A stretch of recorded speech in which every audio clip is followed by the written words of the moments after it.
In a recent survey I posted on the YouTube community tab, I asked the question, which Callaway Elyte product were you most interested in seeing? And surprisingly, it wasn't driver, it wasn't fairway wood, it wasn't hybrid, it was in fact the new Elyte irons, and that's what we're going to have a look at in today's video. On my first look, they were super impressive, at least that's how they looked, but what happened when I took a deeper dive into the numbers? Do these irons actually provide a real good option for average golfers, or is there's something in there that could be a problem that you might have overlooked? This is the end of the bag where I perhaps got a little bit of problem, because it is bulky. It's a very chunky iron. Yeah, that's my only sort of negative with these irons, is that it just does go really bulky.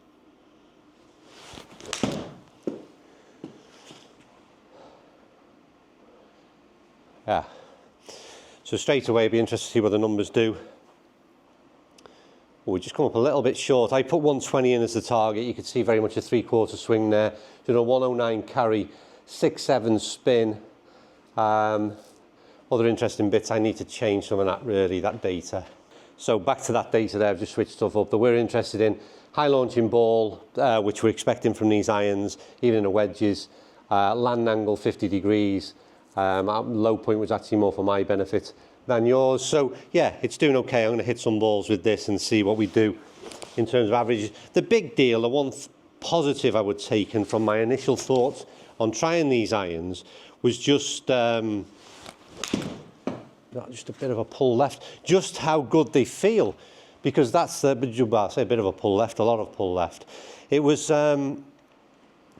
they're so much better, in my opinion, than what they've done in the past, Callaway, with the game improvement iron. Again, just that nice balance between a ball that goes nice off the club face. We're not doing very well in terms of our intended target, but I will say, very impressed with what these are supposed to be doing. Let's see if we can get at least one down the middle. Started off really well. Lost it a little bit in between, and then we've done a 109 carry again, which is just going to come up right at the very front of that green. Right, a few more with this, and I'll move on into the 7-iron. I think my performance wasn't too good, but I think, in all fairness, the club's performance was and did exactly what we would hope for. Right, so next up, move into the 7-iron. Now this is the kind of the iron for me where things start to change. So from 7, 6 into 5-iron, and we'll get to 5-iron shortly, I want a bit of help. So I don't mind the thicker top line, as it was a problem with the wedge. Anyway, performance-wise, set up a little target, 164 yards away. Don't forget, this is a strong lofted iron. And as you can see, started off with a number of shots that are my kind of easy swing, with a bit of a, trying to hit a bit of a cut into this relatively small target, 15-yard green. We did okay. You can see the kind of spin rate is a number that is low. It's always a concern for a lot of people who watch the channel regularly. You'll also understand that it's something that happens frequently off a mat for me. Never really experienced a problem out on the golf course. However, take from it what you will. What was interesting for me was the ball was, as we'd expect, launching very high, so tick there, spin number low, but descent angle again very steep. So it's that combination. Are they going to stop on greens? Well, in my opinion, it would be yes. We got fast ball speeds relative to club head speed, and then I just started to try and hit the ball a little bit right to left. There's always this myth, I think, that you can only shape a ball with a blade. I think that's absolute nonsense by mere virtue of the fact that we can hugely slice or hugely hook a ball. That tells its own story. So yes, I was able to control a ball into, arguably hit it a little bit better once I moved into trying to hit the ball from a little bit of a right to left shape. We hit the target quite consistently. The spin number was the one data parameter that people would point out as being worryingly low. I get that, but again, long-term viewers of the channel will understand that is a parameter that I always struggle with. Whatever iron I've got, that can be an issue on a mat. So, last one, we'll switch up into the 5-iron. I think it's going to go like an absolute rocket. I worry about how low that spin number will drop. Right, so into this 5-iron.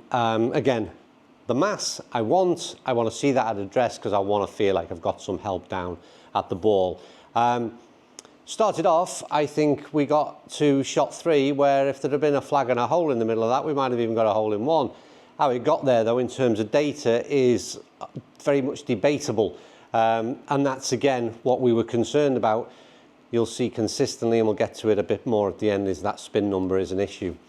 Effectively, there was another issue in my opinion, and that is the ball launch low, which is a concern for me.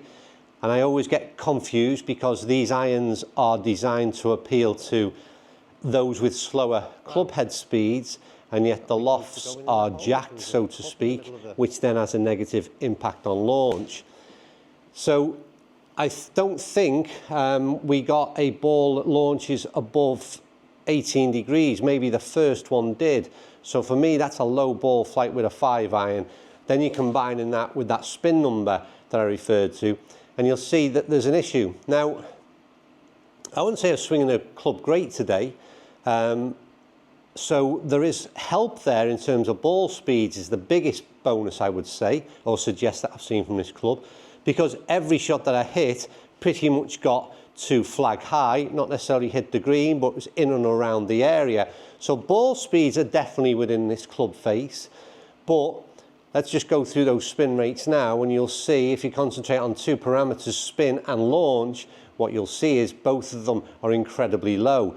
And that coupled with that land angle is worrying. We're coming in with a flat ball flight, with a ball that's arguably spinning even low by my standards, then you've got a concern. So that's where these irons have got a lot of positives, but they also come with yeah, a few potential issues to say the least. So I'm going to leave it there. These reviews at the moment are very much data led because, well, we can't get out on a golf course, it's covered in snow here in the UK.